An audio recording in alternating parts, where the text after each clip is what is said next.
Buenas tardes, profesora. En esta exposición vamos a abordar el caso de la bobina de sonido que es perteneciente a la parte B del examen final. Este grupo está conformado por mi compañero Eric Martín Alegre Mañenga, mi compañero Bruno Omar Chochaca Yarleque y por mi persona, José Luis Chávez. Siguiente positivo, por favor. Bueno, estos son los puntos que se van a abordar en esta exposición. Siguiente positivo. Bueno, como una pequeña introducción con respecto a las bobinas de sonido, todos sabemos que son un componente clave en los altavoces, ya que son las encargadas de convertir la corriente eléctrica en vibraciones audibles que producen el sonido que nosotros escuchamos. Estas bobinas están compuestas por un alambre enrollado en forma de espiral o bobina que actúa como un conductor para la corriente eléctrica. Siguiente positivo. Bueno, con respecto al fundamento teórico, yo voy a explicar lo que viene siendo el principio del funcionamiento de las bobinas de sonido. Bueno, el principio radica en la interacción de un campo magnético no uniforme con la bobina. Cuando una corriente eléctrica fluye a través de la bobina, se genera una fuerza magnética en cada una de las vueltas del alambre. Estas fuerzas magnéticas actúan en combinación con el campo magnético para producir una vibración en la bobina, y esta vibración se transmite a un diafragma o cono que amplifica las ondas sonoras y las emite al entorno. Siguiente diapositiva, por favor. Buenas tardes al público en general. Soy Bruno Marcho Arlequeo y aquí les proporcionaré una descripción general de la estructura y detalles básicos sobre la construcción de la bobina de sonido, así como detalles sobre el número de vueltas y el diámetro de la bobina. En cuanto al diseño y características de la bobina de sonido es una parte fundamental de los altavoces que permite convertir la corriente eléctrica en sonido audible. Está compuesto por un alambre enrollado en forma de espiral alrededor de un núcleo de material magnético. Su diseño y características están cuidadosamente diseñados para convertir una señal eléctrica en vibraciones mecánicas que generan el sonido audible. Siguiente. En cuanto a la estructura y construcción de la bobina de sonido está compuesta por un alambre conductor enrollado en forma de espiral alrededor de un cilindro o forma similar. La bobina se coloca en el espacio entre los polos de un imán magnético permanente, generalmente imán de ferrita. Este alambre conductor utilizado suele ser de cobre esmaltado de aluminio debido a sus buenas propiedades conductoras. En cuanto al número de vueltas del alambre y diámetro de la bobina, dependen de varios factores, como la potencia del altavoz, la impedancia requerida y el diseño específico del altavoz que deseásemos. En general, una bobina de sonido tiene cientos o miles de vueltas de alambre y el diámetro puede variar según el tamaño del altavoz. Cuanto más vueltas tenga la bobina, mayor será la fuerza generada y, por tanto, mayor será la capacidad del altavoz para producir sonidos más fuertes. En conclusión, el número de vueltas del alambre y el diámetro de la bobina dependen del diseño solicitado del altavoz. Esta configuración permite que la bobina interactúe con el imán permanente y genere una fuerza proporcional a la corriente eléctrica, convirtiendo la señal eléctrica en vibraciones mecánicas y finalmente en sonido audible. Gracias. Siguiente PPT. Continuando con la exposición, yo pasaré a hablar sobre la fuerza magnética y cómo esta actúa sobre la bobina de sonido. Para ello, primero explicaré sobre cómo una fuerza magnética actúa sobre un conductor. Según la fórmula de la fuerza magnética, esta será igual a la intensidad que pasa por el conductor por el producto vectorial del vector longitud, que es el vector que va desde el inicio del conductor hacia el final del mismo, por el vector del campo magnético. Pero en el caso de una espira, dado que el punto inicial y final de la misma es el mismo, como tal, el vector longitud, el módulo del vector longitud sería igual a cero. Entonces, si evaluamos esto en la fórmula, nos resultaría que la fuerza magnética sería igual a cero, lo cual no necesariamente indica que sobre la espira no actúe ninguna fuerza, sino que las fuerzas que actúan sobre la misma se anulan, ¿no? Por ejemplo, en este ejemplo, que en este punto, la fuerza magnética que actúa sobre este punto está en sentido opuesto a la fuerza magnética en el punto inferior, por lo que estas se anulan, y esto va a pasar a lo largo de toda la espira.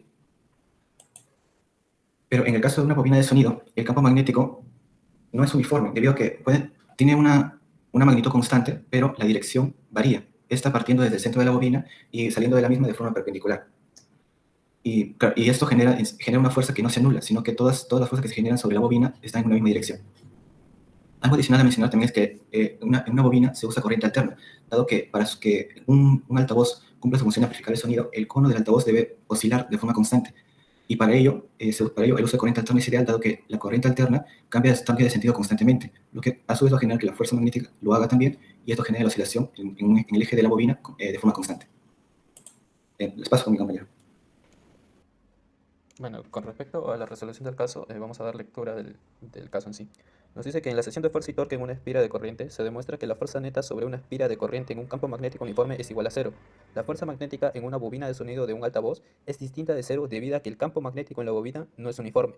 La bobina de sonido en un altavoz tiene 50 vueltas de alambre y un diámetro de 1.56 centímetros, y la corriente en la bobina es de 0.95 amperes. Suponga que el campo magnético en cada punto de la bobina tiene una magnitud constante de 0.22 Tesla y está dirigida con un ángulo de 60 grados hacia afuera de la normal del plano de la bobina, como se puede apreciar en la imagen. Consideremos que el eje de la bobina está en la dirección Y. La corriente en la bobina está en la dirección que se muestra en sentido antihorario, vista desde un punto por arriba de la bobina sobre el eje Y. Calcule la magnitud y la dirección de la fuerza magnética neta sobre la bobina.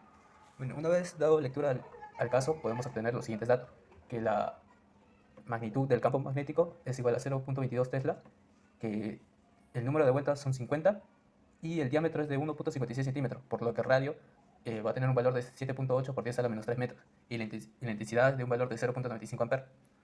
Como primer paso vamos a hallar la magnitud y la dirección de la fuerza magnética sobre la bobina.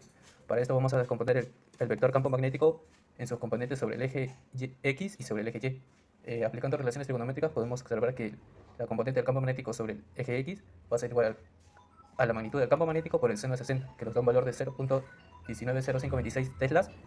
Y aplicando las mismas relaciones trigonométricas podemos observar que la magnitud del campo magnético sobre el eje Y es igual a 0.11 teslas.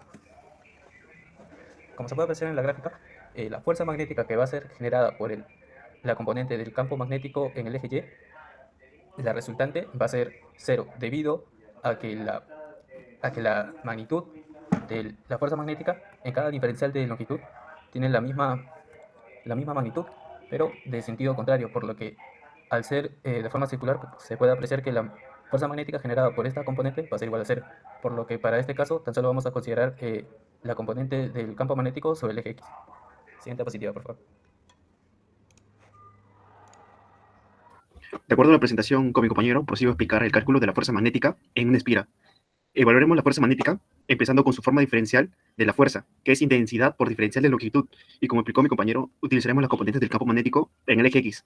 Pasando a su forma integral, tenemos que la intensidad por campo magnético por la integral de 0 a 2pi por radio del seno de θ por diferencial de longitud.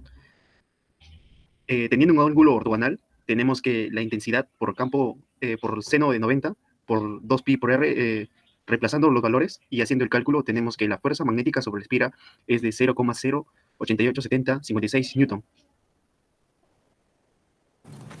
Y posteriormente, cambiando con mi compañero, para calcular la fuerza magnética sobre la bobina, quedaría multiplicar esa fuerza magnética que actúa en una espira por la cantidad de espiras que tiene la bobina, que en este caso sería 50. Y el resultado de ese producto nos quedaría aproximándolo, serían 0.44 newtons. Esa sería la magnitud de la fuerza magnética sobre la espira. Y para determinar la dirección, podemos hacer un análisis de las direcciones del campo magnético y del diferencial de longitud. Dado que en cada punto de la espira se puede representar como... cada punto de la espira se puede girar de tal forma que se puede representar como que el vector b de x está en el sentido de más i y el vector del diferencial de longitud está en menos k.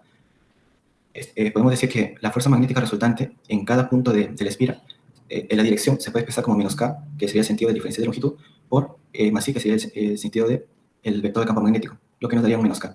Por lo que finalmente podemos concluir que la fuerza magnética tiene una magnitud de 0.44 newtons y una dirección de menos k. Eso sería todo eso con respecto a nuestra posición sobre el caso de la bobina de sonido. Muchas gracias.